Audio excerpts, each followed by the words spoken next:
សៀមយកអង្គបដូរអាវុធឯខ្មែរអត់ធ្មត់អាវុធគឺឯកភាពជាតិមែនតើទៅបងប្អូនខ្ញុំតែងតែនិយាយឲ្យបងប្អូនដឹងថាគឺត្រូវតែស្គាល់ខ្លួនឯងនិងត្រូវតែស្គាល់សត្រូវឥឡូវនេះបងប្អូននឹងមិនទេអាទិនវាបាននិយាយថាយកអង្គបដូរអាវុធទាំងក្នុងពេលបច្ចុប្បន្នសេដ្ឋកិច្ចនយោបាយនិងយោធារួមទាំងចំនួនប្រជាជនគឺខុសគ្នានឹងខ្មែរយើងជាច្រើនដងអញ្ចឹងឲ្យសូមបងប្អូនទាំងអស់គ្នាដឹងនិងពិចារណាមិនមែនមានន័យថាយើងខ្លាចគេទេបងប្អូនចាបើយើងខ្លាចគេក៏មិនមែនអាចទប់ទល់ដល់សង្គ្រាមទាំងពីរលើកនឹងដែរបងប្អូនប៉ុន្តែយើងត្រូវតែសួរខ្លួនឯងថាចេះបងប្អូនចាថាការបន្តសង្គ្រាមនឹងមានបទឈប់បាញ់បន្តលើនីតិវិធីមួយណាល្អជាងក្នុងកថាខណ្ឌទី1នៃក្បួនសឹកសុនអ៊ូសង្គ្រាមគឺជាបញ្ហាសម្រាប់នគរវាជាបញ្ហាស្លាប់រស់បើមិនរស់គឺរលំរលាយសុនអ៊ូបានប្រាប់ថាចេះបងប្អូនសង្គ្រាមនាំទៅរកក្តីវិនិច្ឆ័យកម្មពេលខ្លះបើមានវិធីល្អដើម្បីឈ្នះគឺមិនចាំបាច់ច្បាំងទេបងប្អូនចាអានឹងគឺជាអាកំបាំងបំផុតនៅក្នុងក្បួនសឹកសុនអ៊ូឥឡូវបងប្អូនសាកគិតមើលចាប្រទេសដែលឆាប់លោតចូលក្នុងសង្គ្រាមដោយក្តីបារម្ភតិចតួចឬមួយក៏ដោយការគិតមិនយល់ពីការខាត់បងនឹងអាចលិចលង់នៅក្នុងទំហំណាបងប្អូនសាកគិតមើលខ្លួនឯងអានឹងវាគឺមិនមែនជារឿងល្អនោះទេបងប្អូនចាពីព្រោះថានៅក្នុងលក្ខខណ្ឌរងគ្រោះនេះគឺដល់មនុស្សមិនមែនតែអ្នកអនុវត្តសង្គ្រាមម្នាក់ទេបងប្អូនប៉ុន្តែរងគ្រោះដល់ជនស៊ីវិលកុមារក៏ដូចជាកងទ័ពអីជាដើមចឹងទៅដូច្នេះឲ្យមុនធ្វើសង្គ្រាមត្រូវគិតឲ្យបានម៉ត់ចត់រួចឲ្យសួរខ្លួនឯងថាចេះតើប្រយុទ្ធនឹងដើម្បីអ្វីអញ្ចឹងត្រូវតែគិតណាបងប្អូនណាត្រូវតែគិតឲ្យថ្លឹងថ្លែងឲ្យបានខ្លាំងបំផុតព្រោះដោយសារតែជីវិតថាបងប្អូនអត់អាចលេងសើចបានទេណាជីវិតមិនមែនដើរលក់តាមផ្សារត្រីផ្សារអីទេណាបងប្អូនចាអញ្ចឹងឲ្យដោយសុនអ៊ូក៏និយាយថាចេះកុំហឹងអាចរៀនដើរឡើងវិញប៉ុន្តែមនុស្សហាក់បើស្លាប់ឲ្យអត់អាចរស់មកវិញបានទេបងប្អូនចាអត់អាចរស់មកវិញបានទេមិនទៅបាញ់គ្នាបាញ់ហើយដល់ពេលឲ្យត្រូវតែស្លាប់ថ្ងៃនឹងឲ្យស្អែករស់មកវិញឬមួយក៏ស្លាប់ឲ្យវិលល្ងាចណាបងប្អូនដោយពាក្យចាស់លោកពោលថាមិនមែនស្លាប់ឲ្យវិលល្ងាចណាតែស្លាប់ឲ្យទៅបាត់ហើយបងប្អូនចាហើយជីវិតយើងមិនមែនដើរលក់តាមផ្សារត្រីឬមួយក៏ជីវិតអមតៈដូចតុក្កតាណាបងប្អូនឥឡូវខ្ញុំលើកឧទាហរណ៍តុក្កតាមួយចុះទោះបីកាប់ចាក់សម្លាប់គ្នាចេញឈាមកាត់ក្បាលដាច់ជើងដាច់អីក៏វានៅតែរស់មកវិញព្រោះដោយសារតែរបស់អស់ហ្នឹងគឺជាមនុស្សអ្នកបង្កើតតែយើងណាបងប្អូនចាជីវិតមានតែមួយណាមិនជាជីវិតមានតែមួយទេតែស្លាប់ឲ្យទៅបាត់ទេបងប្អូនអញ្ចឹងបានគេថាចូលគិតឲ្យបានថ្លឹងថ្លែងឲ្យខ្លាំងបំផុតមួយវិញទៀតបងប្អូនក្នុងពេលបច្ចុប្បន្ននេះក្រៅពីដាក់កុងតឺន័រនិងរេបឡានលោកខុសច្បាប់នៅលើទឹកដីខ្មែរយើងហើយពួកអាស៊ាននេះវាកំពុងតែចោទប្រកាន់ទៅលើខ្មែរយើងថាចេះចោទប្រកាន់ទៅលើការប្រើប្រាស់សមត្ថភាពយោធាជាពិសេសនឹងគឺប្រព័ន្ធការពារដែនអាកាសនឹងតែម្ដងពួកវាថាខ្មែរនឹងពង្រឹងឬមួយក៏ពង្រីកបន្ថែមសម្រាប់ការប្រើប្រាស់លើសង្គ្រាមជុំទី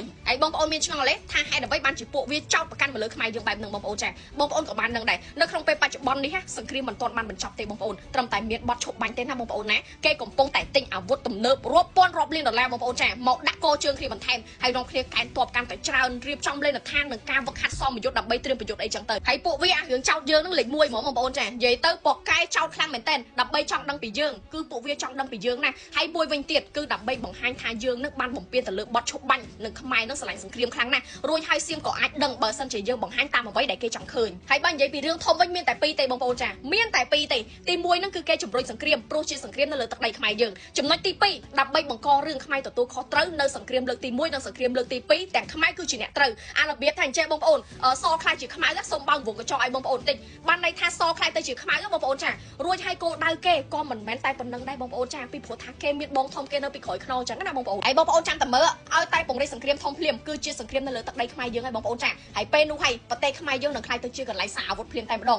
រួចបើសៀងវាគ្រប់គ្រងបានលើពី7ខែទៅតាមគម្រោងរបស់វាទៀតណាបងប្អូនប្រកាសជាមានព្រៀបប្រកាសជាពួកវាហ្នឹងមានព្រៀបទៅលើការទូតនិងការចរចាកាន់តែខ្លាំងហើយបងប្អូនចាហើយខ្មែរមានកម្លាំងអ្វីដើម្បីទប់ទល់សង្គ្រាមហ្នឹងហើយចូលមកដល់ត្រង់ចំណុចនេះខ្ញុំចង់ឲ្យបងប្អូនដឹងថាចេះមហាអំណាចបងប្អូនចាប្រទេសមហាអំណាចគេរងចាំតែលក់អាវុធនោះទេបងប្អូនសៀមអាចនឹងគេយល់ពីចំណុចហ្នឹងអញ្ចឹងហើយទៅគេខំប្រឹងដុតយើងខ្លាំងមែនតើបងប្អូនចាដុតទាំងយប់ដុតទាំងថ្ងៃចោតចេះចោតចោតធ្វើមិនឲ្យតែយើងនឹងឆ្លើយតបជាមួយនឹងពួកគេដើម្បីឲ្យបន្តខ្លាយជាសង្គ្រាមធំដើម្បីឲ្យខ្លាយទៅជាឱកាសរបស់គេដើម្បីគ្រប់គ្រងនៅលើទឹកដីខ្មែរយើងកាន់តែធំបងប្អូនផែនទីអន្តរជាតិអាចជាសម្ពាធបើជាសង្គ្រាមទ្រង់ទ្រាយតូចប៉ុន្តែបើជាសង្គ្រាមធំមានមហាអំណាចចូលរួមទៀតផងនោះគឺផែនទីអន្តរជាតិក៏អាចខ្លាយទៅជាសម្ពាធមកលើយើងវិញដែរបងប្អូនចាព្រោះតែផ្អែកទៅលើកម្លាំងនិងផ្អែកទៅលើការគ្រប់គ្រងហើយតើអ្វីទៅគឺជាកម្លាំងបងប្អូនត្រូវដឹងថាចេះបើចម្បាំងនៅលើទឹកដីខ្មែរគឺប្រកាសណាស់100%ខ្មែរយើងគឺជាអ្នកខ្ទេចបងប្អូនណាហើយតើខ្មែរមានកម្លាំងប៉ុណ្ណាដើម្បីទប់ទល់អញ្ចឹងត្រង់កន្លែងនេះសូមបងប្អូនត្រូវតែយល់ណាបងប្អូនណាអ្វីទៅផ្អែកទៅលើការគ្រប់គ្រងលក់អាវុធដើម្បីផលប្រយោជន៍ឯមិត្តភាពគ្រប់គ្រងក៏ត្រូវតែឈរលើផលប្រយោជន៍ដូចគ្នាដែរហើយចុះបើខ្មែរបាត់បង់ទឹកដីកាន់តែច្រើនអានឹងគឺជាធម្មតាទេបងប្អូនចាការគ្រប់គ្រងក៏ត្រូវតែលំអៀងដែរអញ្ចឹងនេះគឺជារឿងដែលខ្មែរយើងត្រូវតែយល់ហើយយើងយល់ច្បាស់ណាបងប្អូនចាតាមរយៈប្រវត្តិសាស្ត្រនិងភូមិសាស្ត្រនយោបាយប្រែក្លាយប្រទេសខ្មែរជាទីកន្លែងសាអាវុធ